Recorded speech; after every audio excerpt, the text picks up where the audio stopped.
Salve, salve cinéfilos! Nesse vídeo eu vou falar de Eternos com spoilers.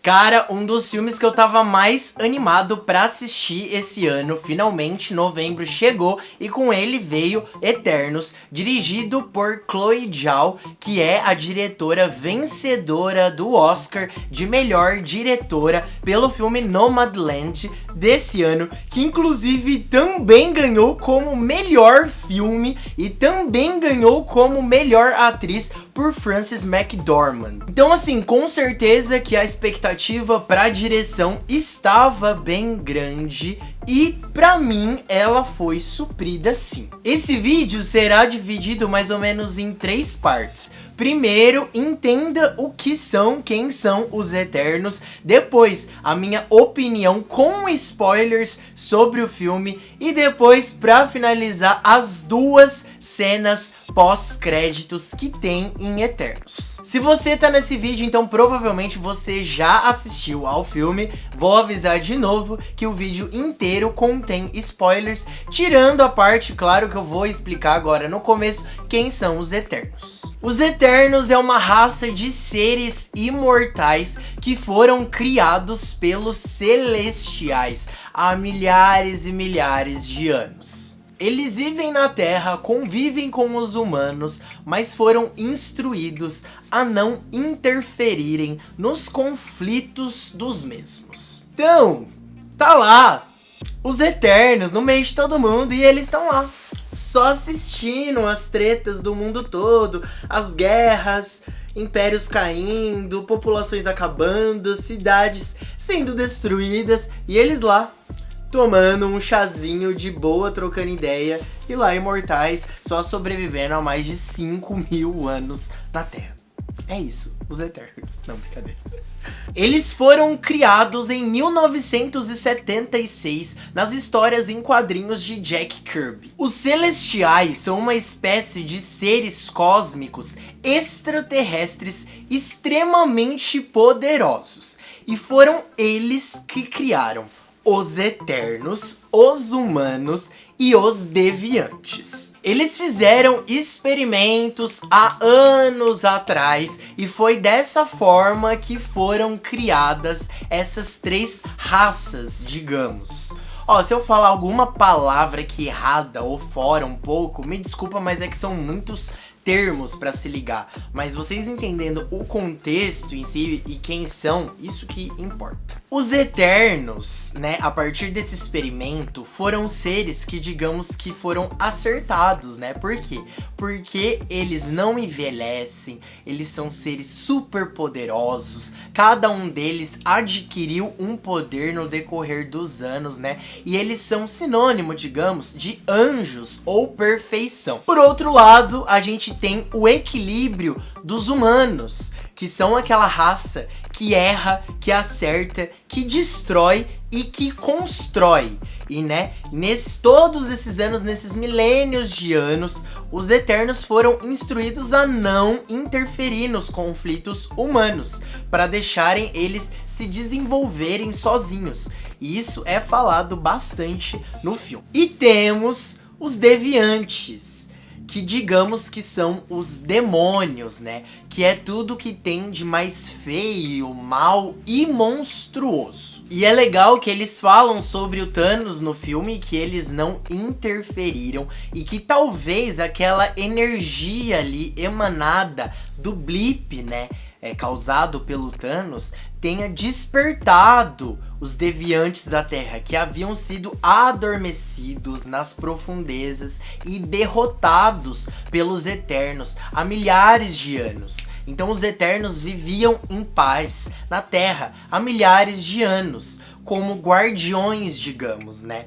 Então eles haviam derrotado os deviantes e nesse filme os deviantes retornam. O Thanos é um Eterno, porém ele nasceu com um gene de deviante. E por isso que ele tem aquela aparência diferente. isso na infância dele causou muito sofrimento, até pela parte da mãe dele, que até já tentou matá-lo. Mas vamos falar um pouco mais dele no final, que tem a cena pós-crédito, e eu vou completar um pouco da história do Thanos e vocês vão saber o porquê. E assim, talvez nem todo mundo esteja preparado para um filme mais adulto e que, apesar de ainda estar na fórmula Marvel, foge um pouco dos padrões dos filmes anteriores. E assim, o que a gente pode levar de conclusão vindo dos outros filmes anteriores? Que pra Marvel chegar em Vingadores, Guerra Infinita,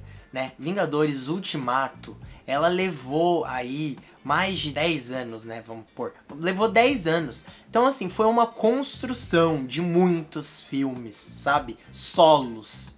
E alguns juntos, como Vingadores Eras de Ultron, enfim. E então a gente tem que ver que foi uma construção. E acabou. Vingadores, gente, ficou pra trás, sabe? A gente está na fase 4. Vamos explorar novas histórias. Então é óbvio que os Eternos não poderia ser comparado a Vingadores Ultimato, a Vingadores Guerra Infinita, enfim. É muito diferente, é a apresentação de um novo grupo.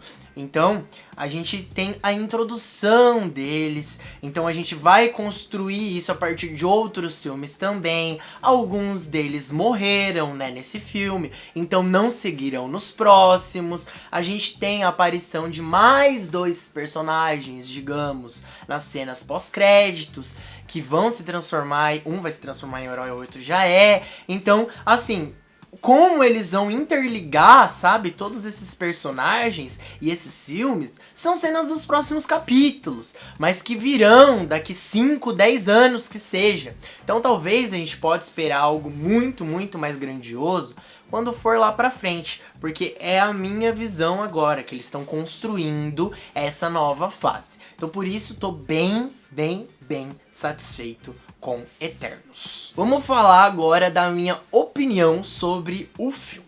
Bom, eu gostei bastante mesmo. Eu acho que deu uma introduzida boa esse novo começo da fase 4 da Marvel, né? Eu senti a direção da Chloe muito segura para um filme de apresentação.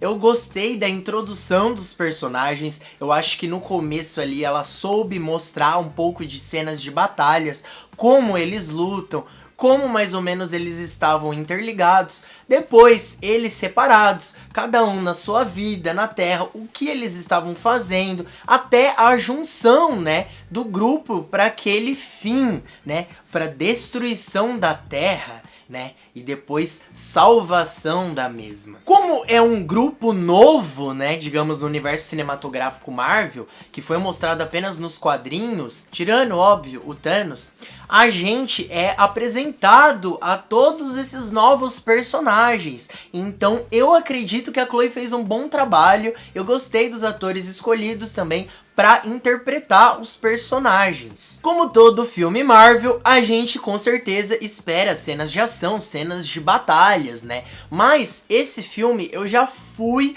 na cabeça que não teriam tantas cenas, por ser bastante introdutório, por ser bastante complexo, digamos, né? Por se passar em outros planetas, em várias épocas. Então também tem isso. O filme não se passa só no presente, né? Ele se passa em vários momentos da história e a Chloe caracteriza esses momentos muito bem. Eu gostei bastante do CGI colocado, das cores, né, da caracterização das culturas, como foram mostrados os impérios, as civilizações da época. Eu achei interessante essa ida e vinda que ela foi fazendo no decorrer do filme.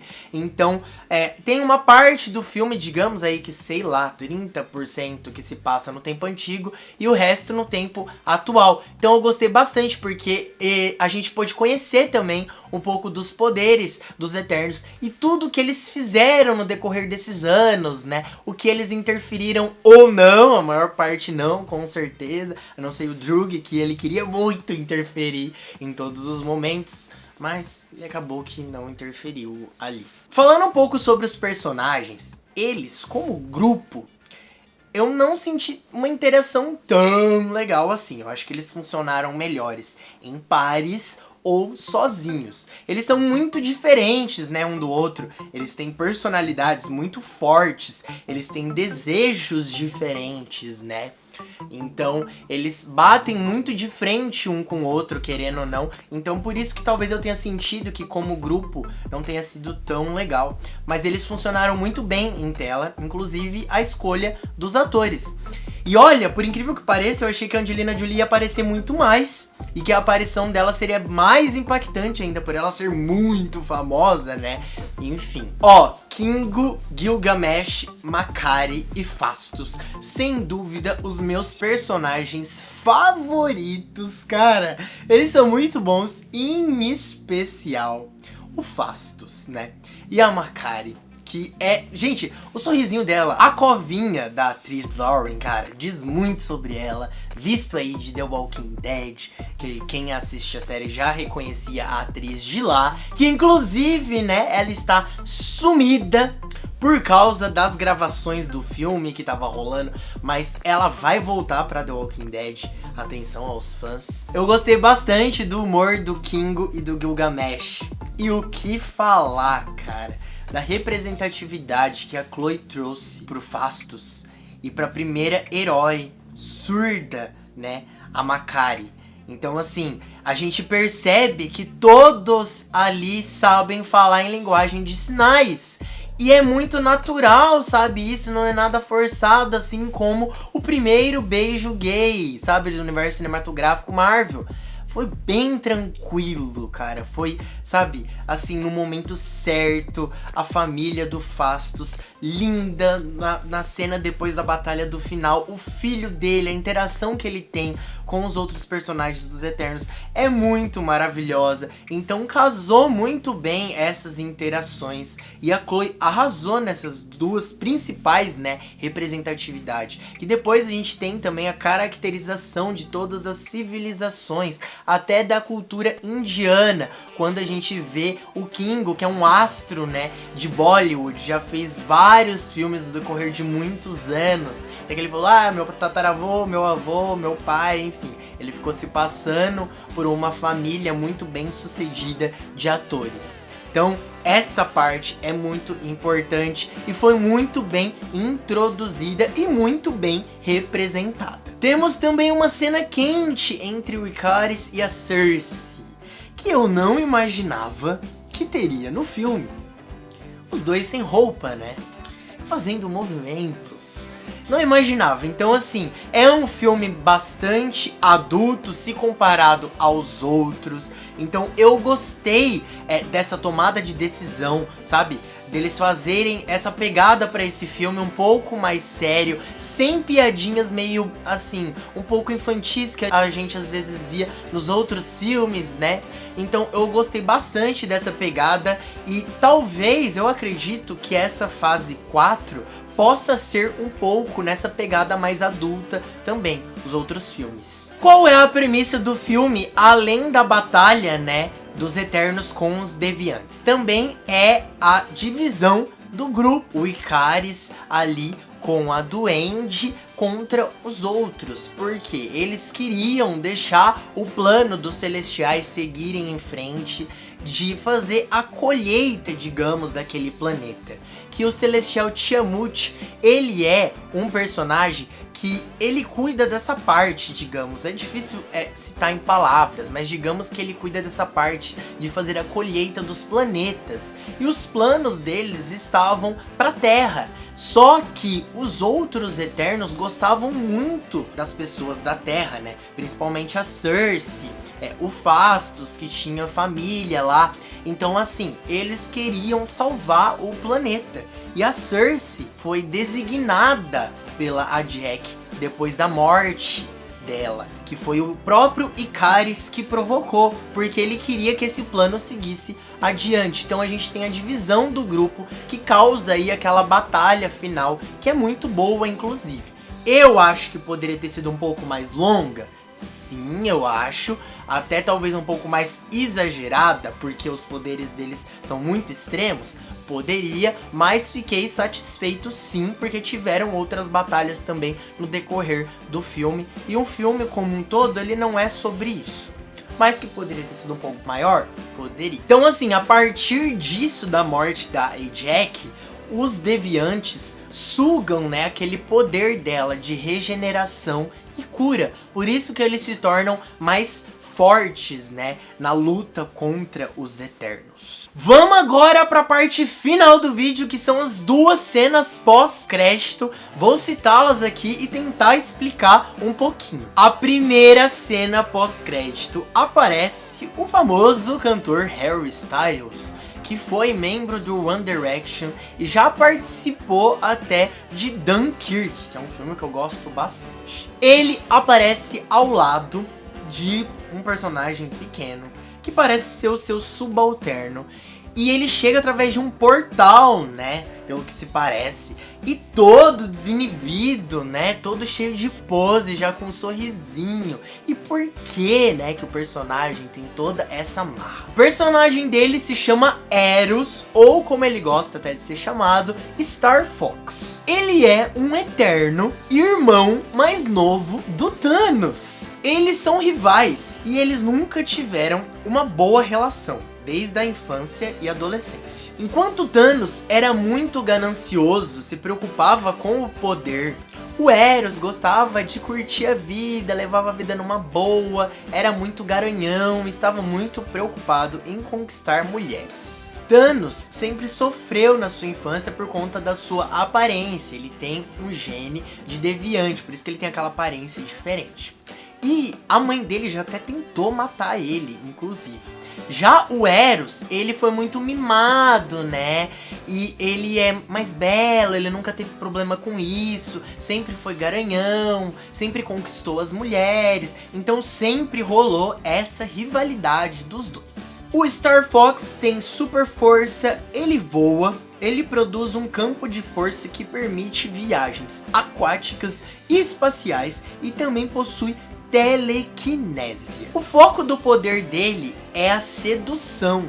Ele consegue fazer as pessoas que estão ao seu redor se sentirem bem, felizes ou até mesmo seduzidas por ele, atraídas por ele. Por isso da cena do Harry Styles com aquele sorrisinho, né, todo simpático que ele aparece, todo risonho, com o cabelão assim pra trás. Então eu acredito que o personagem dele vai seguir essa linha nos filmes de ser bem garanhão. Nos quadrinhos o personagem até lutou ao lado dos Vingadores para derrotar o seu irmão, inclusive até fez parte dos Vingadores. É muito difícil a gente prever o que vai acontecer, né, nos próximos filmes. Eles só jogam os personagens para apresentar depois em algum futuro, então não tem como a gente prever alguma coisa. Na segunda cena pós-crédito, depois de todo aquele crédito, demora um pouquinho, a gente dá de cara com Danny Whitman, o personagem interpretado pelo Kit Harington, avistando né, a gente vê uma caixa assim que parece uma coisa muito antiga. E a gente vê que ele tá num cômodo que parece um pouco um castelo. E quando ele abre, ele fica indeciso, mas ele abre, e ele vê uma espada. E quando ele toca na espada, a gente vê que parece umas gosminhas pretas, e ele sente um chamado, né? E o que é isso? Estaria o personagem se tornando o Cavaleiro Negro? O personagem, apesar de ser um humano, se torna o Cavaleiro Negro e provavelmente também fará aparições nos próximos filmes da Marvel. O personagem herdou um castelo de um tio chamado Nathan. Ele não sabia que seu tio havia sido o vilão Cavaleiro Negro até encontrar umas anotações. Dessa forma, ele encontrou aquela lâmina de ébano e resolveu se tornar o Cavaleiro Negro. Inclusive, o personagem Cavaleiro Negro até fez parte dos Vingadores por um período também nos quadrinhos. A gente não sabe qual vai ser o futuro do personagem, mas por ser introduzido em uma cena pós-crédito, a gente acredita que tanto o Cavaleiro Negro como o Eros ou Star Fox serão apresentados em futuros filmes da Marvel. Assim como no fim aparece, né, do filme, Eternos voltarão em breve. Então aí será um Eternos 2 ou eles aparecerão em outros filmes, provavelmente. Então assim, não sabemos, estamos aí na mão da Marvel mais uma vez. Marvel, toma aqui o meu dinheiro, que obviamente vai lá e confere todas as produções deles, pra variar. Então é isso, espero que vocês tenham gostado do vídeo. Tentei explicar um pouquinho aqui e dar a minha opinião. Me diz aí se vocês gostaram do filme, se vocês concordam com a minha opinião. Se ainda não é inscrito no canal, não se esquece de se inscrever e deixar um joinha aí e um comentário se puder. Um grande beijo, um abraço, muito obrigado e até o próximo vídeo.